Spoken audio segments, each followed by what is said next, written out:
The Joyce path అనే పుస్తకాన్ని చదువుకుంటూ ఉన్నాము. బాబా శరీరం విడిచిపెట్టిన తర్వాత సంఘటనలన్నీ కూడా మణి మండలి హాల్లో చెప్తూ ఉండగా ఆ విషయాలన్నీ కూడా హెదర్ నాడెల్ ఈ పుస్తకంలో పొందుపరిచింది. గత వారం మనము బాబా శరీరం వదిలిపెట్టాక ఎంతమంది ఏ విధంగా బాధపడుతూ ఉన్నారు, ముఖ్యంగా మండలి వారు బాబాతో జీవితాంతం జీవించాలి అనుకుని బాబాతో చేరి బాబా శరీరం వదిలిపెట్టాక అయోమయంలో పడిపోయారు. అలాగే బాబా అత్యంత ప్రేమగా పెంచుకున్నటువంటి కుక్క మస్తాన్ కూడా దుఃఖిస్తూ చివరకు ప్రాణాలు విడిచింది.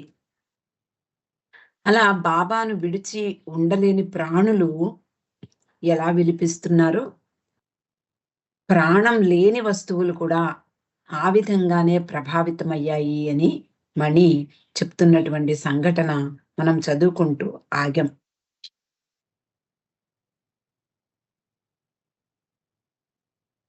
ప్రాణం లేని వస్తువులు కూడా బాబా కొరకు చలనరహితంగా మారడం మండలి వారు చూశారు.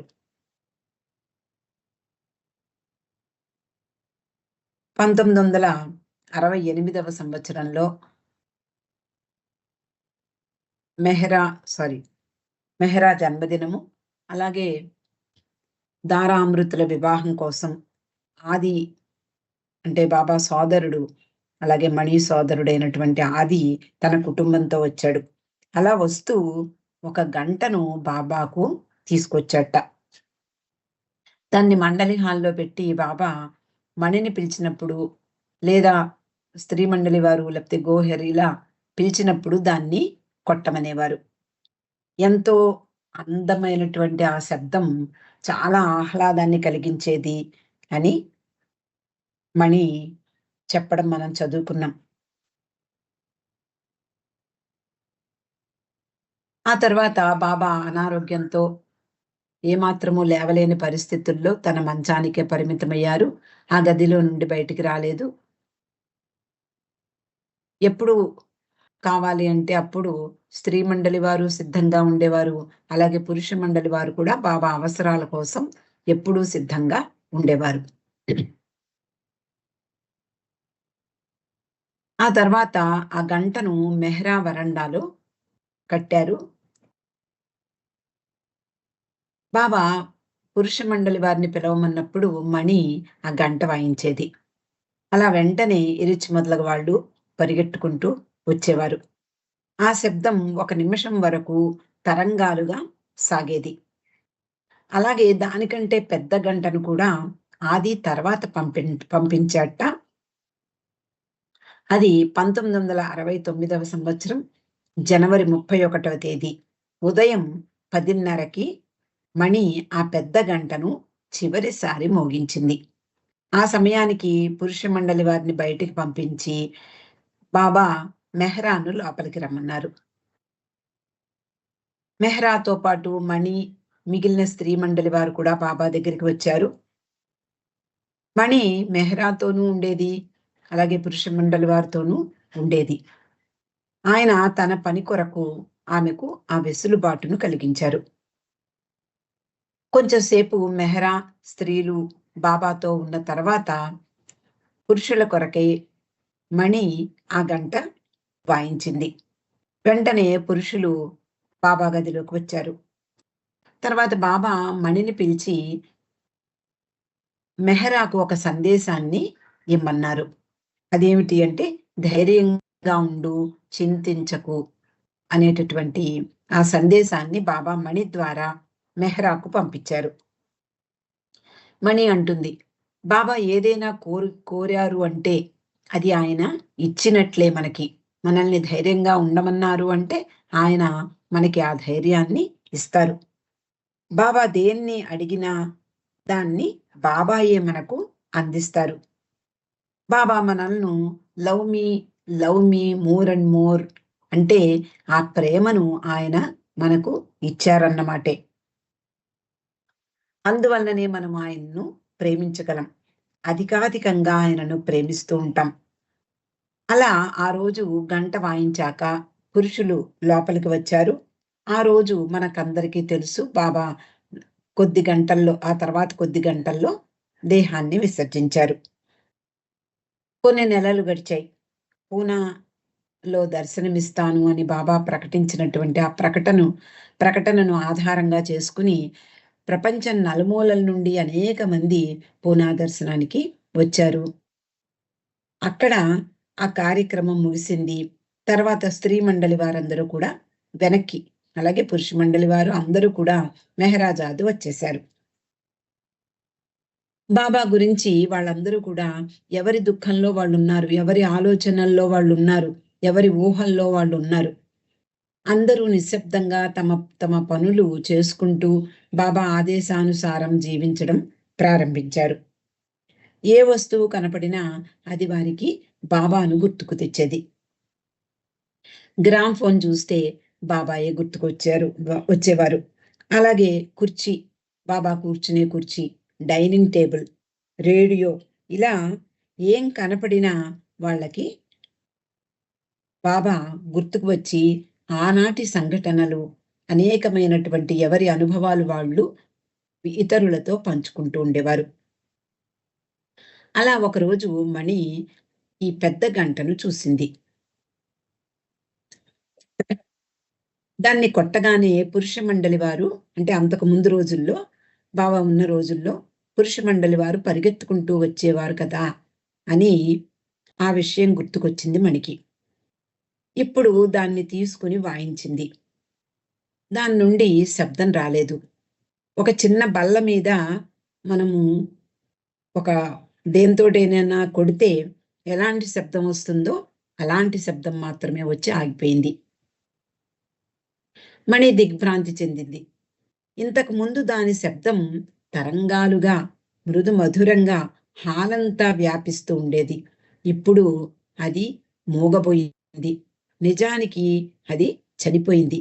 ప్రభువు సేవలో తరించి అది ఇప్పుడు గుండె పగిలి చనిపోయింది అంటూ బాబా ప్రేమికులకు మణి చెప్తూ ఉండేది. ఆ తర్వాత బాబా ప్రేమికుడు అయినటువంటి ఒక డాక్టర్ ఎవళ్ళో అనేక మంది వస్తూ ఉండేవారు.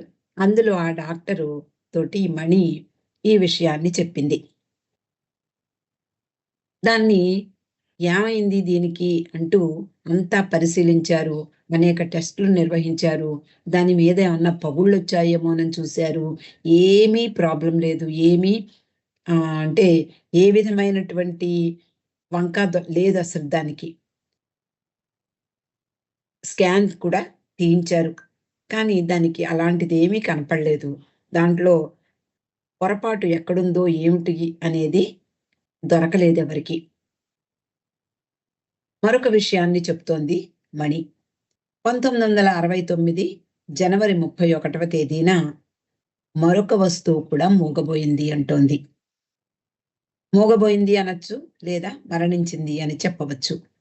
మెహరాబాదు కొండ మీద బాబా క్యాబిన్‌లో బాబాను ఉంచినటువంటి స్ట్రెచ్చర్‌ని అందరూ చూస్తూ ఉంటాం. ఇప్పటికీ మెహరాజాద్‌లో దాని దర్శనం కూడా చేసుకుంటూ ఉంటాం. అది నగర్‌లోని ఆర్మీ హాస్పిటల్‌కు చెందినటువంటి యాంబులెన్స్‌లో ఉండేది. బాబాని మెహరాజాద్ నుండి మెహరాబాద్‌కు తీసుకురావడానికి ఆ యాంబులెన్స్‌ని ఉపయోగించారు. ఆ రోజు గోహెర్ ఒక డాక్టర్‌కి ఫోన్ చేసి దాన్ని తెప్పించింది. అతడు చాలా మంచి డాక్టర్, స్నేహశీలి కూడా. చాలా కాలం తర్వాత డాంకిన్ అతనికి ఉత్తరం రాశాడు ఆ డాక్టర్‌కి.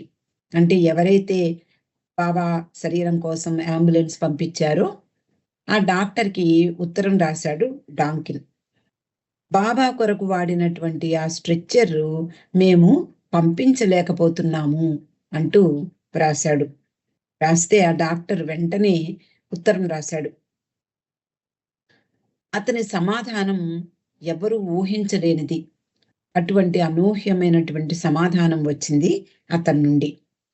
అతడు ఏమంటాడు అంటే ఆ ఉత్తరంలో, దాన్ని మీరే ఉంచేసుకోండి. ఇక దాని అవసరం ఆ యాంబులెన్స్‌కు లేదు. ఎందుకంటే బాబాను దింపి తిరిగి వచ్చిన అంబులెన్స్ అప్పటి నుండి పనిచేయడం మానేసింది అని వ్రాసాట. వాళ్ళు డాక్టర్లు మరి అంబులెన్స్ అంటే అందరికీ అవసరమైన వస్తువు. కాబట్టి హాస్పిటల్‌లో ఉన్న డాక్టర్లందరూ కూడా దాన్ని బాగు చేయడానికి ప్రయత్నించారు. దాని ఇంజిన్ సరిచేయడానికి, అది ఎక్కడ లోపం ఉంది, ఎక్కడ డిఫెక్ట్ ఉందో చూడ్డానికి అనేక ప్రయత్నాలు చేశారు. కానీ ఎవ్వరూ కూడా కారణం కనుక్కోలేకపోయారు.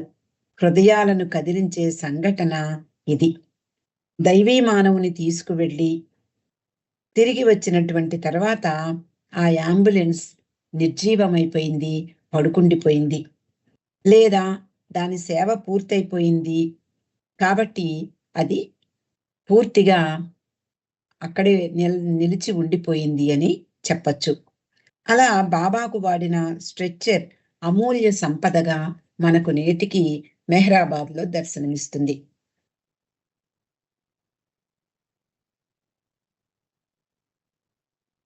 భౌతిక సాన్నిధ్యాన్ని మండలి వారెంతగా మిస్ అవుతున్నారో మణి ఎప్పుడు కూడా వర్ణిస్తూ ఉండేది. ఏ వస్తువు చూసినా బాబా గుర్తుకు వచ్చేవారు. ఏం కనపడినా బాబాతో ఉన్న జ్ఞాపకాలే నెమరు వేసుకునేవారు వాళ్ళందరూ కలిసి. బాబా లేకుండా వాళ్ళు జీవించలేము అనుకున్నారు. కానీ జీవిస్తూనే ఉన్నారు. శ్వాసిస్తూ ఉన్నారు. తప్పలేదు. చిన్నదైనా, పెద్దదైనా బాబా ఏ పనైనా బాబా చెప్పందే వాళ్ళెవ్వరూ చేసేవారు కాదు. ఆయన ఆదేశం లేకుండా ఏ పని జరిగేది కాదు. బాబాతో వారి జీవితాలు అలా ముడిపడి పోయాయి. వారెవరూ కూడా దేన్ని కోరుకోలేదు. అంటే బాబా మౌనం విరమిస్తారా? విరమించరా? దాన్ని కోరుకున్నారా వాళ్ళు? ఎవ్వరూ కూడా మౌన విరమణ కోసం వేచి చూడలేదుట. అనుభవాలొస్తాయి బాబాతో ఉంటే ఏదో భూమికల్లోకి వెళ్ళిపోవచ్చు అని వాళ్ళనుకున్నారా? అది కూడా లేదు. లేదా ఏదో ఆత్మజ్ఞానం కలుగుతుందా అనుకున్నారా? అది కూడా వాళ్ళు కోరుకోలేదు. వాటి గురించి తప్పించలేదు. ఆలోచించను కూడా లేదు. ఆయన కావలసింది, ఆయన కోరింది చెయ్యడమే వాళ్ళ పని. అందువలన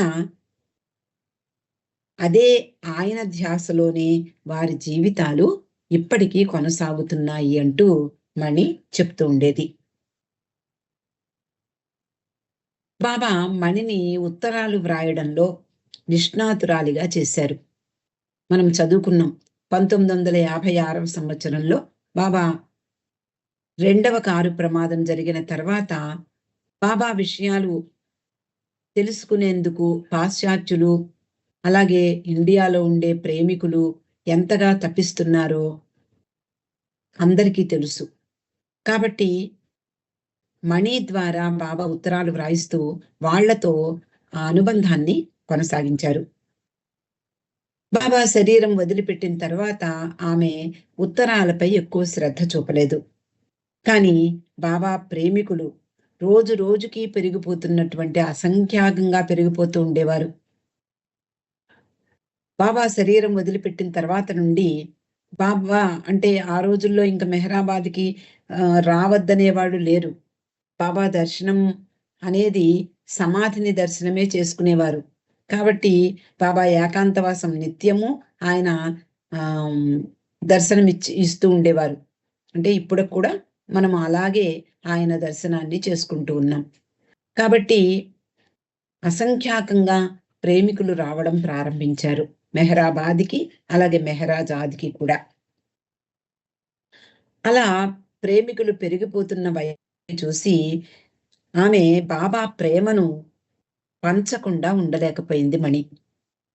మెహరాజాద్‌లోని బాబా కుటుంబం నుండి వచ్చే ఒక మాట, ఒక వాక్యం ప్రేమికులకు ఎంత ఉత్సాహాన్నిస్తుందో ఆమెకు అర్థమైంది. బాబా ప్రేమను ఆయా వ్యక్తుల హృదయాలకు చేర్చడంలో మణి తన వంతు కృషిని చేయడం ప్రారంభించింది. అలా మణి ఉత్తరాలను అద్భుతంగా వ్రాయడం మళ్ళీ తిరిగి ప్రారంభించింది. బాబా ఫొటోస్ గురించి చెప్తోంది. ఒకరోజు అమెరికా నుండి ఒక ఫోటోల బాక్స్ వచ్చిందట. ప్రతి ఫోటో ఒక ప్రత్యేకమైనది. మణి వాటిని జాగ్రత్తగా పరిశీలిస్తూ, బాబా ఫోటోలోని భావాలను కూడా చదవగలుగుతూ, ఆ ఫోటోలన్నిటినీ కూడా పరిశీలించసాగింది. ఒక ఫోటోలో బాబా ఎలా ఉన్నారు? బాబా ఇక్కడ అలసటగా ఉన్నారు. బాబా ఇక్కడ కోపంగా ఉన్నారు. బాబా ఇక్కడ అసంతృప్తిగా ఉన్నారు. ఇలా ప్రతి ఫోటోని ఆమె గమనిస్తూ అందులో బాబా ముఖంలో కనిపించే భావాలను ఆహ్, క్రోడీకరించడం ప్రారంభించింది. బాబాలో అందం, ఆయన తేజస్సు కొట్టవచ్చినట్లుగా కనపడుతూ ఉన్నాయి ప్రతి ఫోటోలోనూ. ఇంకా ఆ ఫోటోల్లో బాబా, మెహ్రా కలిసి ఉన్నటువంటివి చాలా ఉన్నాయి. తొలి రోజుల్లో వారిద్దరి ఫోటోలను మణి ఎక్కువగా తీసేది. బెహ్రం లాగా అంటే బాబా సోదరుడైనటువంటి బెహ్రం అనేక ఫోటోలు తీయడం జరిగింది. ఆయన తీసినటువంటి ఫోటోలే మనకు అనేకం ఇప్పుడు కనిపిస్తూ ఉన్నాయి. ఆయనలాగా మణి కూడా చాలా మంచి కళాహృదయం కలిగింది. బాబా ఫోటోలు రాబోయే తరాల వారి కోసం చాలా ప్రధానమైనవని, అలాగే ఆ ఫోటోలకు ఉన్నటువంటి నెగెటివ్‌ని కూడా మణి దాచిపెట్టేది. మణి కూడా బాబాను చేరుకున్నాక స్త్రీ మండలి వారు బాబా ఫిల్మ్‌ని చూడ్డం జరిగిందట. అందులో మెహ్రా, బాబా ఉన్నారు. మణి బాబాని ఫోటో తీస్తుండగా అంటే మణి కూడా ఆ ఫిల్మ్‌లో పడింది. బాబాని, మెహ్రాని ఫోటో తీస్తుండగా ఎవరో ఫిల్మ్ తీయడం జరిగింది. మణి కూడా అక్కడే ఉన్నట్లుగా కనిపించింది. కానీ చాలా సార్లు మణియే బాబా సినిమాను, ఫిల్మ్‌ని తీసేది. ఎలిజబెత్ ఆమెకిచ్చినటువంటి కెమెరాతో ఆ ఫిల్మ్స్‌ని తీస్తూ ఉండేది. అలాగే ఎవరైనా తీస్తూ ఉంటే మణి వాళ్ళకి డైరెక్షన్స్ కూడా ఇస్తూ ఉండేది. అలా మణి సినిమాలు తీయడంలో చాలా అనుభవం సంపాదించింది. 'మెహ్రాజాద్‌లో', 'గురుప్రసాద్‌లో' అనేక ఫిల్మ్స్ తీయబడ్డాయి. పాశ్చాత్యులకు కూడా మణి వాటిని పంపిస్తూ ఉండేది. అలా అనేక బాబా వీడియోలు, ఫిల్ములు, ఫోటోలు పడ్డాయి. బాబా ప్రేమికులు నేడు ప్రపంచంలోని ప్రేమికులందరూ కూడా ఎక్కడున్నా వాటిని చూడగలుగుతున్నారు. ఇప్పుడు అందులో మన సెల్ ఫోన్‌లలో మనం చూస్తూ ఉన్నాం. ఎన్ని ఫోటోలు మనం చూస్తున్నాము. కానీ ఒక 5, 6 ఏళ్ల కిందట కూడా ఇన్ని ఫోటోల్ని మనము చూసి ఎరగం. అలాగా టెక్నాలజీ డెవలప్ అయిన కొద్దీ బాబా మనకు ఆయన యొక్క దివ్య తేజస్సుని, ఆయన యొక్క ముఖారవిందాన్ని మనకు నిత్యము కనువిందు చేస్తూ ఉన్నారు. అలాగే మణి చైర్మన్‌గా పనిచేసేది అని మనకి తెలుసు. ఆవిడ చైర్మన్‌గా పనిచేస్తూ, వచ్చినటువంటి బాబా ప్రేమికుల్ని రిసీవ్ చేసుకుంటూ, వాళ్ళతో ముచ్చటిస్తూ, వాళ్ళ యొక్క కష్ట సుఖాలను తెలుసుకుంటూ, బాబా ఏ విధంగా స్పందించేవారో, ఆ విధంగానే ఆమె వాళ్ళకి సమాధానమిస్తూ ఉండేది. అలాగే మణి లంచ్ మధ్యాహ్నం భోజనానికి వచ్చే ముందు అక్కడ బాబా ఫోటోకి నమస్కరించి, భోజనం చేసి, మళ్ళీ తిరిగి వెళ్ళేటప్పుడు అంటే తన ఆఫీస్‌కి వెళ్ళేటప్పుడు మళ్ళీ బాబా ఫోటోకి నమస్కరించి వెళ్ళేది. బాబా ప్రేమికులెవరైనా మణితో ఒంటరిగా మాట్లాడాలి అనుకుంటే, మణి ఆఫీస్ వెనక ఉండేటటువంటి ఒక చిన్న గదిలో వాళ్ళు సమావేశమయ్యేవారు. వాళ్ళని రిసీవ్ చేసుకునేది. అక్కడ ఒక చిన్న సోఫా, ఒక చిన్న మంచం, తర్వాత కాఫీ టేబుల్ ఉండేవి. ఎవరొచ్చినా మణి వాళ్ళకి కాఫీ తెప్పించి మాట్లాడుతూ ఉండేది. బాబా దృష్టిలో ఎవరి సమస్యలైనా ఆ విధంగానే అంటే బాబా దృష్టితో అందరి సమస్యల్ని ఆహ్, ఆలోచించి మాట్లాడుతూ ఉండేది. ఏ విషయమైనా సరే అది బాబాకు దగ్గరయ్యేలా ఉండాలి అంటుంది మణి. అంటే ఏదైనా సరే అటు ఏ రకమైనటువంటి సమస్య కానివ్వండి, మంచి కానివ్వండి, చెడు కానివ్వండి, ఏదైనా బాబాకు దగ్గరయ్యే విధంగా ఉండాలి. బాబా కొంగు పట్టుకునేలా ఉండాలి. బాబాకు మరింత దగ్గరయ్యేలా ఉండాలి. అదే ఎవరైనా కోరేది కూడా. వచ్చిన వ్యక్తి నేను బాబాని ప్రేమించలేకపోతున్నాను, లేదా నేను అయోగ్యుణ్ణి అని అంటే ఆమె ఒప్పుకునేది కాదు. అతన్ని ప్రోత్సహిస్తూ ఏదో ఒక అక్కడ ఉండేటటువంటి బాబా ఫోటోనో, బాబా ప్రేయర్ బుక్‌నో ఏదో ఒకటి ఆయనకిచ్చి ప్రోత్సహిస్తూ ఉండేది.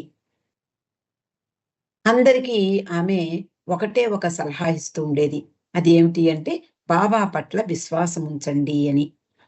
బాబా ప్రేమకు ఎవ్వరు అనర్హులు కారు. ఆయన ప్రేమ ఆ ప్రేమ యొక్క ఆ పెద్ద మహిమ ఏమిటి అంటే, ఆ ప్రేమ నుండి ఎవరు తప్పించుకోలేరు. అది ఆ ప్రేమ ఆయన ప్రేమ చేసే పెద్ద మహిమ. బాబా అనేవారు ఎప్పుడూ కూడా, I am with my lovers. నేను నా ప్రేమికులతోటే సదా ఎల్లప్పుడూ ఉంటాను అని. మనము చూడలేకపోతున్నాం ఇప్పుడు. బాబా మనకి కనిపించటం లేదు. కానీ బాబా మనతోనే ఉన్నారు. ఉంటారు కూడా. గొప్ప సంపదనిచ్చేందుకే తాను వచ్చానని బాబా చెప్పారు. దాన్ని తీసుకునేది మన చేతుల్లోనే ఉంది. అది ఎలా తీసుకోవాలి? బాబా ఇచ్చే సంపద మనం ఎలా తీసుకోవాలి? 2 చేతులు జోడించి మనల్ని మనం ఆయనకు అర్పణ చేస్తూ ఆయన ఇచ్చేదాన్ని స్వీకరించాలి. ఆయనతో సహవాసము, ఆయన సన్నిధి వీటి ద్వారానే ఆయన ఇవ్వాలనుకున్నది ఇస్తారు. ఆయన సన్నిధిలో మనము ఎల్లవేళలా ఉన్నట్లయితే, ఆయన సహవాసం ఎప్పుడూ చేస్తూ ఉన్నట్లయితే, మనకు ఆయన ఇచ్చేది ఆ సమయంలోనే ఇస్తారు. మనం స్వీకరించేటటువంటి సిద్ధ స్వీకరించేందుకు సిద్ధంగా ఉండాలి. ఆయనతో మన సాహచర్యం, మన సమస్యలు, మన బలహీనతలు వాటి గురించి చింతించకుండా ఆయన ప్రేమలో మునిగి తేలాలి అంటోంది మణి. అంటే ఆయన ఇచ్చేది ఎప్పుడూ ఇస్తూనే ఉంటారు. కానీ మనము దానికి సన్నద్ధంగా ఉండాలి. ఆయన సన్నిహితంగా, ఆయన సన్నిధిలో, ఆయన సాహచర్యంలో ప్రతి నిమిషము వెచ్చించగలిగితే ఆయన మనకిచ్చేది తప్పకుండా ఇస్తారు. దాన్ని మనం స్వీకరించగలం కూడా. అలా ఆయన సాహచర్యంలో ఉంటూ మన సమస్యలని గురించి చింతించకుండా, అలాగే మన బలహీనతల్ని కూడా గురించి ఆలోచించకుండా, ఆయన ప్రేమలో మనము నిరంతరము మునిగి తేలాలి. ఇరిచి మధ్యాహ్న సమయంలో టీ అంటే టీ టైమ్‌లో మెహరాజ్ ఆదిలో ఆయన టేబుల్ చుట్టూ కూర్చునేవారట. అందరికీ టీ ఇవ్వబడుతుంది. ఆ టీ తాగుతూ ఎంతో సమయం గడిపేవారు. ఆ సమయంలో ఇరిచి ఎన్నో కథలు చెప్తూ ఉండేవాడు. పిల్లలు వస్తే మణి తన డెస్క్‌లో నుండి చాక్లెట్స్ తీసి పంచేది. అలాగే అండ్ ఎమ్స్ అంటారు. చిన్న చిన్న జెమ్స్ లాంటివి. వాటిని చూపించి వాళ్ళకి ఏ కలర్ కావాలంటే ఆ కలర్‌లో ఉన్నవి వాళ్ళకిచ్చేది. అలాగే అనేక బొమ్మలు కూడా సేకరించి పెట్టేది వాళ్ళ కోసం. వాళ్ళు వస్తే ఆడడానికి ఇస్తూ ఉండేది. పెద్దవాళ్ళు ఆమె డెస్క్ చుట్టూ కూర్చుని టీ, బిస్కెట్సు తింటూ అనేక విషయాలు మాట్లాడుకునేవారు. ఆమెకు నిజానికి చాలా పనుండేది. ఒక ప్రక్కన లెటర్స్ రాయడము, మరో ప్రక్కన చైర్మన్‌గా అనేక బాధ్యతలు నిర్వహించడము, ఇలా ఆమెకు ఊపిరి సలపని పనులు ఉండేవి. అయినా వారితో వచ్చిన వారందరితో ఓపికగా సమయం గడిపేది. ఆమె స్నేహితులను టీకి కూడా రమ్మనమని ప్రత్యేకంగా ఆహ్వానించేది. పాత ఫ్రెండ్స్ తోటి కూడా కాంటాక్ట్స్ ఉండేవి. ఆమె ఎక్కువ మందితో ఫ్రెండ్‌షిప్ చేసేది. మొదటి నుండి మనం చదువుకున్నాం. అనేక మందితో తెలిసినా, తెలియకపోయినా, పెద్దవాళ్ళైనా, చిన్నవాళ్ళైనా ఆమె స్నేహం చేసేది వాళ్ళతో. అలాగే వరండాలో నడిచేటప్పుడు కూడా కొత్త వాళ్ళెవరైనా కనిపిస్తే వాళ్ళని పిలిచి పలకరించేది. ఆమెను చూడ్డానికి రూమ్‌కి వచ్చే వారందరూ కూడా ఆహ్, చాలా సమయం గడుపుతూ ఉండడం చూసి గోహెర్ ఇంక మణి విశ్రాంతి తీసుకో అంటూ కట్టడి చేసేది. ఎక్కడున్నా, ఎలాంటి పరిస్థితుల్లో ఉన్నా ఆవిడ స్వభావం మాత్రం మారేది కాదు. అంటే ఎంత కట్టడి చేసినా ఆ స్నేహశీలైనటువంటి మణి స్వభావం ఎప్పుడూ ఒకేలా ఉండేది. అందరితో కలిసి మాట్లాడుతూ ఉండేది. టీ టైమ్ అయ్యాక కూడా ఇంకా మణితో కబుర్లు చెప్తూ వాళ్ళందరూ కూడా ఇంకా ఇంకా కూర్చునేవారు. నిజానికి మా మండలి వారితో కూర్చుని స్పెండ్ చేయడం అన్నంత అదృష్టం మరోటుండదు బాబా ప్రేమికులకు. ఎన్నో విషయాలు ఎరిచి ద్వారా, మణి మొదలైన వాళ్ళందరి ద్వారా ఎంతోమంది ప్రభావితులయ్యారు. అలా వాళ్ళందరూ ఇంకా కూర్చోవడం చూసి ఎరిచి విసుక్కునేవాడు. బోలెడంత పనుంది మణికి. ఈ పని చేయకుండా ఆమె వాళ్ళతో కాలం గడుపుతోంది అంటూ గోహెర్‌నో అక్కడ ఎవరుంటే వాళ్ళని పంపించి మణిని "నువ్వు పని చేయకుండా ఆడుకుంటున్నావు" అని గట్టిగా తిట్టి రమ్మని చెప్పేవాడు. అప్పుడు ఈ మాటలు విన్నటువంటి చుట్టూ కూర్చున్న వాళ్ళందరూ కూడా లేచి నెమ్మదిగా వెళ్ళిపోయేవారు.